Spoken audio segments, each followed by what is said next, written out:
Bismillahirrahmanirrahim. Assalamu alaikum students. Today we will discuss the reactions of amines. The first reaction is reaction with alkyl halides.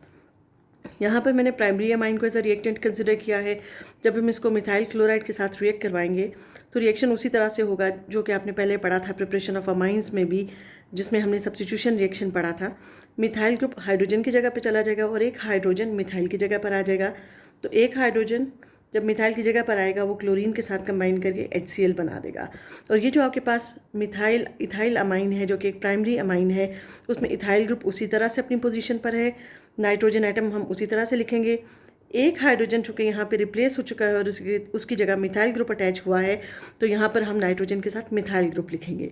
तो ये reaction अगर आप primary amine के साथ करेंगे तो वो सेकेंडरी अमाइन में कन्वर्ट हो जाएगा. अगर सेकेंडरी अमाइन आपका रिएक्टेंट होगा तो वो टर्शरी अमाइंस में कन्वर्ट हो जाएगा. तो इस तरह से हमारा फर्स्ट रिएक्शन के बाद हमारा कंक्लूजन ये है कि अगर हम किसी भी अमाइन को जब अल्काइल हैलाइड के साथ रिएक्ट करवाते हैं तो वो सेकेंडरी या टर्शरी अमाइंस में कन्वर्ट हो जाता है. अब हम देखते हैं second reaction of amine. Second reaction of amine जो है वो एल्डिहाइड्स या कीटोन्स के साथ है. अमाइंस की टेंडेंसी है वो एल्डिहाइड या कीटोन्स के साथ रिएक्ट कर सकते हैं.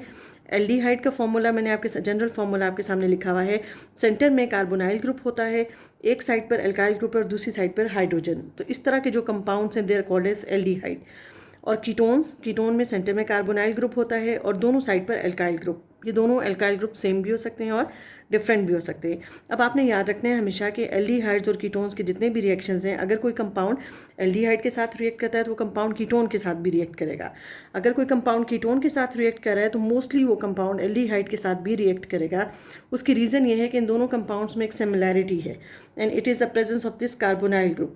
Carbon double bond oxygen, this is called carbonyl group. It is present in aldehyde and it is also present in ketones. तो इसलिए अमाइन का रिएक्शन मैंने आपके सामने एल्डिहाइड के साथ लिखा है, लेकिन यही रिएक्शन कीटोन भी शो कर सकते हैं. अब देखें एक साइड पे मिथाइल ग्रुप है और दूसरी साइड पर हाइड्रोजन एटम है. यहाँ पर मैंने एल्डिहाइड की ओरिएंटेशन को चेंज कर दिया. यहाँ तो मैंने आपके सामने बिल्कुल स्ट्रेट लिखा हुआ था कि carbonyl group carbon double bond oxygen बिल्कुल स्ट्रेट पोजीशन में लिखा हुआ है, एक साइड पर हाइड्रोजन और एक साइड पर एल्काइल ग्रुप है. यहाँ पर सिर्फ मैंने इसके स्ट्रक्चर को थोड़ा सा टिल्ट कर दिया है.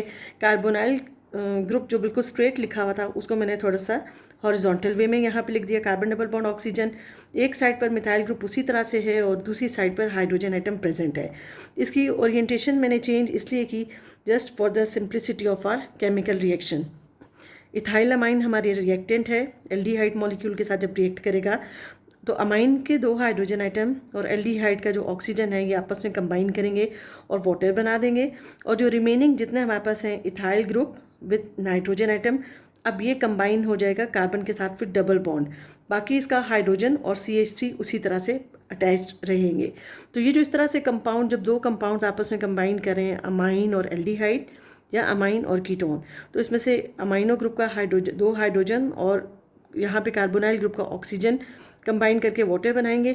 बाकी सारे पार्टिकल्स जो लेफ्ट पे या जो राइट पे प्रेजेंट हैं ये सारे आपस में कंबाइन करके एक मॉलिक्यूल बना देंगे. This molecule is given a specific name which is called as Schiff's base. ये हमने साइंटिस्ट के नेम के बेसिस पे इसको नेम किया है शिफ्स बेस. और इस साइंटिस्ट ने इस कंपाउंड को सिंथेसाइज किया था. इस शिफ्ट बेस को हम इमीन भी कह सकते हैं. This whole compound is also called as imine. This whole compound is also called as शिफ्ट बेस. इसको हमने इमीन इसलिए कहा क्योंकि इसके अंदर नाइट्रोजन डबल बॉन्ड कार्बन है. कोई भी ऐसा ऑर्गेनिक कंपाउंड जिसके अंदर nitrogen double bond carbon present होगा तो this is called as imine functional group.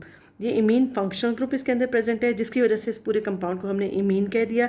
और चूंकि शिफ ये साइंटिस्ट था, जिस साइंटिस्ट ने इस कंपाउंड को सिंथेसाइज किया तो उसकी बेसिस पे हमने इस कंपाउंड को कह दिया Schiff's base. This compound is a very valuable compound, students. Why this is very valuable? Because it is used to prepare antifungal, antibacterial, antiviral and antimalarial medicines. Also, this compound is very important because it is used as a catalyst in many chemical reactions on industrial scale. That's why this is a very valuable chemical compound. So these were two chemical reactions. Now we are coming to our third chemical reaction of amines, which is reaction with acyl halide. अब acyl halide कौन से compounds होते हैं? Again इनके अंदर भी carbonyl group होते हैं सेंटर में, लेकिन एक साइड पर एल्काइल ग्रुप और दूसरी साइड पर क्लोरीन एटम होता है। तो इस तरह के जो कंपाउंड क्लोरीन है, फ्लोरीन, ब्रोमीन और आयोडीन, लेकिन मोस्टली हम एसाइल क्लोराइड्स को यूज़ करते हैं क्योंकि ये कंपाउंड्स रिएक्टिव है, इनका रिएक्शन ऑप्टिमम होता है जिसको हम इजीली हैंडल कर सकते हैं। तो कार्बोनाइल ग्रुप होगा सेंटर में, एक साइड पर एल्काइल ग्रुप और दूसरी साइड पर हेलोजन एटम। तो ऐसे कंपाउंड्स को हम एसाइल हैलाइड या इसको एसाइल क्लोराइड कह सकते हैं। अब ये अमाइंस के साथ जब एसाइल हैलाइड रिएक्ट करेगा तो रिएक्शन बिल्कुल उसी तरह से होगा। एक हाइड्रोजन एटम क्लोरीन के साथ कंबाइन करेगा तो HCl बन जाएगा। जब ये हाइड्रोजन एटम क्लोरीन के साथ कंबाइन करेगा तो ये नाइट्रोजन एटम इस कार्बन पे अटैक करेगा, इस नाइट्रोजन का इस कार्बन के साथ बॉन्ड बन जाएगा। अब देखें प्रोडक्ट हम कैसे प्रिडिक्ट करते हैं। सबसे पहले मैंने लिखा ये CH3, उसी तरह से ये कार्बन डबल बॉन्ड ऑक्सीजन, ठीक है। यहाँ से क्लोरीन रिमूव हो चुका है क्योंकि क्लोरीन ने HCl बना दिया है। तो इस कार्बन के साथ अब ये नाइट्रोजन अटैच होगा। नाइट्रोजन का एक हाइड्रोजन भी रिमूव हो चुका है क्योंकि एक हाइड्रोजन ने एक क्लोरीन के साथ कॉम्बिनेशन शो करके HCl बनाया।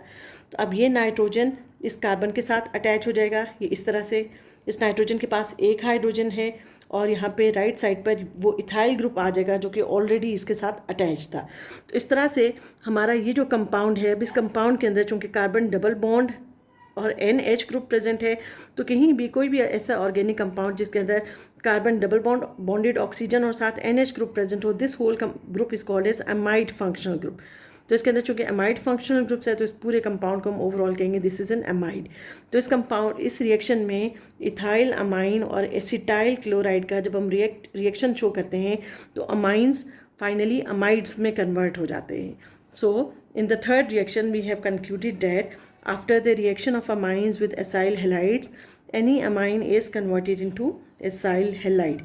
अब आपने याद रखना है कि ये जो रिएक्शन है, ये रिएक्शन सिर्फ प्राइमरी और सेकेंडरी अमाइंस शो करते हैं और टर्शरी अमाइंस की रिएक्शन शो नहीं करते, इसलिए कि इस रिएक्शन के लिए ज़रूरी है कि अमाइनो ग्रुप अपना एक हाइड्रोजन प्रोवाइड करे, वो हाइड्रोजन और क्लोरीन कंबाइन करके HCl बना दें तो ये रिएक्शन परफॉर्म होगा। So this reaction is only shown by primary amines and secondary amines.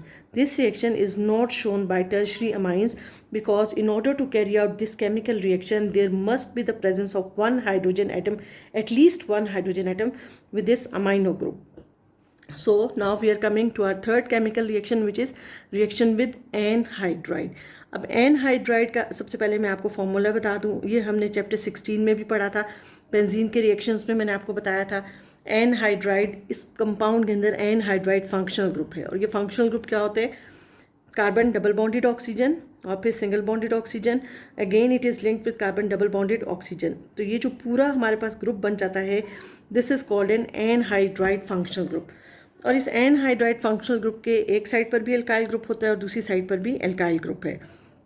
यहाँ पे हम इस एनहाइड्राइड मॉलिक्यूल को रिएक्ट करवाएंगे अमाइन के साथ, लेकिन यहाँ पे हमने अमाइंस के 2 मोल्स यूज़ करने, तो बजाय इसके कि मैं यहाँ पर इसके साथ 2 मोल्स लिख देती, ये दोनों मैंने मॉलिक्यूल्स अलग अलग लिखे हैं ताकि हम प्रोडक्ट प्रिडिक्ट करने में हमें आसानी हो।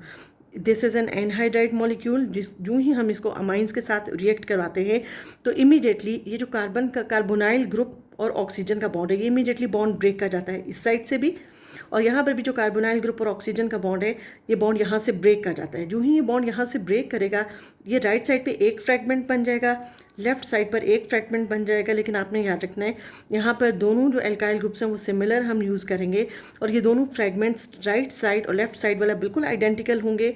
एक ऑक्सीजन इसमें से लिबरेट हो जाएगी जो कि फ्री हो जाएगी, एक हाइड्रोजन एटम एक मॉलिक्यूल का, दूसरा हाइड्रोजन एटम दूसरे मॉलिक्यूल का, 2 हाइड्रोजन एटम्स एक ऑक्सीजन के साथ कंबाइन करेंगे तो एक वाटर मॉलिक्यूल प्रोड्यूस करेंगे।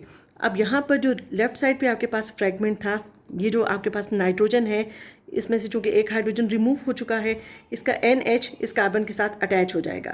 तो अब मैं आपके सामने प्रोडक्ट यहाँ पे लिख रही हूँ, जैसे CH3 C double bond O, ये उसी तरह से होगा CH3 single bond carbon double bonded oxygen, और ये जो नाइट्रोजन का ये जो पूरा पोर्शन है ये यहाँ पर आके अटैच हो जाएगा NH again with the ethyl group. ये वो इथाइल ग्रुप है जो कि यहाँ पर लेफ़्ट साइड पर प्रेजेंट है। तो इस तरह से जो लेफ़्ट साइड का फ्रैगमेंट है वो इस मॉलिक्यूल के साथ अमाइनो ग्रुप के इस मॉलिक्यूल के साथ कंबाइन करके ये एक मॉलिक्यूल बना देगा, और यहाँ पे जो राइट साइड पर फ्रैगमेंट है उसी तरह से वो इस इथाइल ग्रुप और उसके साथ जो आपके पास NH ग्रुप है ये उसके साथ कंबाइन करके ये एक और आइडेंटिकल मॉलिक्यूल बना देगा।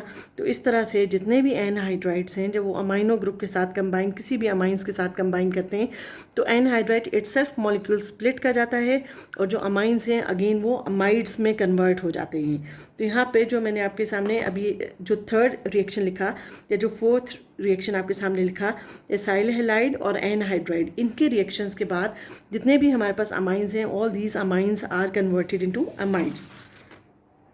Now there is a third chemical reaction, fifth chemical reaction. The fifth and the last chemical reaction is reaction with nitrous acid. आपने इससे पहले नाइट्रिक एसिड इस कंपाउंड को सुना है। नाइट्रिक एसिड का फॉर्मूला भी इससे आप फेमिलियर हैं, आपको पता है, इट इज़ HNO3। अगर कंपाउंड होगा नाइट्रस एसिड तो उसका फॉर्मूला आ जाएगा HNO2। ये जो रिएक्शन है, रिएक्शन विद नाइट्रस एसिड, इस रिएक्शन को हम ये भी कह सकते हैं कि this reaction is use to prepare diazonium salts. Diazonium salts क्या होते हैं? ये ऐसे कंपाउंड्स होते हैं जिनके अंदर nitrogen triple bond nitrogen present होता है। तो कोई भी ऑर्गेनिक कंपाउंड जिसके अंदर nitrogen triple bond nitrogen present है, it means that compound is called as a diazonium compound और डाईएजोनियम सॉल्ट। यहाँ पर अगेन मैंने इथाइल अमाइन जो कि प्राइमरी अमाइन कंसिडर किया है। इथाइल अमाइन को जब हम नाइट्रस एसिड के साथ रिएक्ट करवाएंगे तो यहाँ पे इस अमाइनो ग्रुप के जो 2 हाइड्रोजन एटम्स हैं, यहाँ पे नाइट्रस एसिड का हाइड्रोजन और 2 ऑक्सीजन, ये आपस में पार्टिकल्स कंबाइन करके हाइड्रोक्सिल आयन और वाटर प्रोड्यूस कर देंगे। बाकी जो आपके पास ये इथाइल ग्रुप है ये उसी तरह से इंटैक्ट रहेगा और अमाइनो ग्रुप का नाइट्रोजन और नाइट्रस एसिड का नाइट्रोजन, ये दोनों आपस में कंबाइन करके इनके दरमियान ट्रिपल बॉन्ड डेवलप हो जाएगा। ये जो हमारे पास कंपाउंड बना है, this compound is called as a diazonium compound और डाईएजोनियम सॉल्ट। अब इसमें यहाँ पर जो सेंट्रल में नाइट्रोजन एटम है इसने 4 बॉन्ड्स बनाए हैं। नाइट्रोजन जब भी 4 बॉन्ड्स बनाएगा हमेशा उसके ऊपर पॉजिटिव चार्ज अपीयर होगा। This compound is very unstable compound, ये बहुत अनस्टेबल कंपाउंड है। और अगर हमारे सराउंडिंग का या लैब का या जहाँ पे जिस कंटेनर के अंदर इस कंपाउंड को हम सिंथेसाइज करें, अगर उसका टेम्परेचर 10 डिग्री सेंटीग्रेड से एक्सीड कर जाता है तो ये कंपाउंड डिकम्पोज कर जाता है, ये अनस्टेबल हो जाता है। It is stable below 10 degree centigrade. तो जो ही टेम्परेचर अगर 10 डिग्री सेंटीग्रेड से राइज करता है तो ये कंपाउंड डिकम्पोज कर जाता है। अब यहाँ पर इसी कंपाउंड को मैं यहाँ आपके सामने रीराइट कर रही हूँ। This is a diazonium compound. अगर सराउंडिंग का टेम्परेचर 10 डिग्री सेंटीग्रेड से इंक्रीज कर जाता है तो ये कंपाउंड डिकम्पोज कर जाएगा। जो ही ये डिकम्पोज करेगा तो ये 2 नाइट्रोजन एटम यहाँ से सेपरेट आउट होकर नाइट्रोजन गैस बना देंगे। जब ये नाइट्रोजन एटम यहाँ से सेपरेट होगा तो ये कार्बन का और जो नाइट्रोजन का सिंगल बॉन्ड है, क्योंकि ये नाइट्रोजन इसके ऊपर पॉजिटिव चार्ज है, ये इलेक्ट्रॉन डेफिशिएंट है, ये इन दोनों इलेक्ट्रॉन्स को गेन करेगा और ये नाइट्रोजन गैस बना देगा। जब ये दोनों इलेक्ट्रॉन लेके यहाँ से लिबरेट होगा, इस कार्बन के ऊपर पॉजिटिव चार्ज आ जाएगा। जो ही इस कार्बन के ऊपर पॉजिटिव चार्ज आएगा तो हमारे पास पार्टिकल बन जाएगा CH3 CH2 और इसके ऊपर positive charge. This is called as a carbocation और carbonium ion. This carbonium ion is again unstable. इसने अपने आप को स्टेबलाइज करना है। ये इमीडिएटली अपना एक हाइड्रोजन आइन इसमें से रिलीज़ होगा और यहाँ पे फर्स्ट और सेकंड दोनों कार्बन एटम्स के दरमियान डबल बॉन्ड क्रिएट हो जाएगा। फर्स्ट कार्बन से एक हाइड्रोजन एटम रिलीज़ होगा एज हाइड्रोजन आइन और इन दोनों के दरमियान डबल बॉन्ड क्रिएट होगा और ये कंपाउंड जो कि अनस्टेबल है अपने आप को स्टेबलाइज कर देगा by converting into ethene. Second हमारे पास ऑप्शन ये है कि अगर इस कंपाउंड के अंदर हम वाटर ऐड कर देते हैं तो फिर ये कंपाउंड वाटर का OH ग्रुप इसके साथ अटैच हो जाएगा, फिर ये एथेनॉल में कन्वर्ट हो जाएगा और इसमें से वाटर में से एक हाइड्रोजन एटम रिलीज़ हो जाएगा एज हाइड्रोजन आयन। तो इस तरह से जब फाइनली हमने ये कंक्लूड किया कि जब हम किसी भी अमाइन को जब नाइट्रस एसिड के साथ रिएक्ट करवाते हैं तो अमाइंस फाइनली डाईएजोनियम कंपाउंड्स में कन्वर्ट हो जाते हैं। और ये जो डाईएजोनियम कंपाउंड्स हैं ये बहुत इंपॉर्टेंट हैं, इंपॉर्टेंट इन द सेंस कि इनसे हम एल्कीन्स भी ऑब्टेन कर लेते हैं और इनसे हम अल्कोहल भी सिंथेसाइज कर लेते हैं।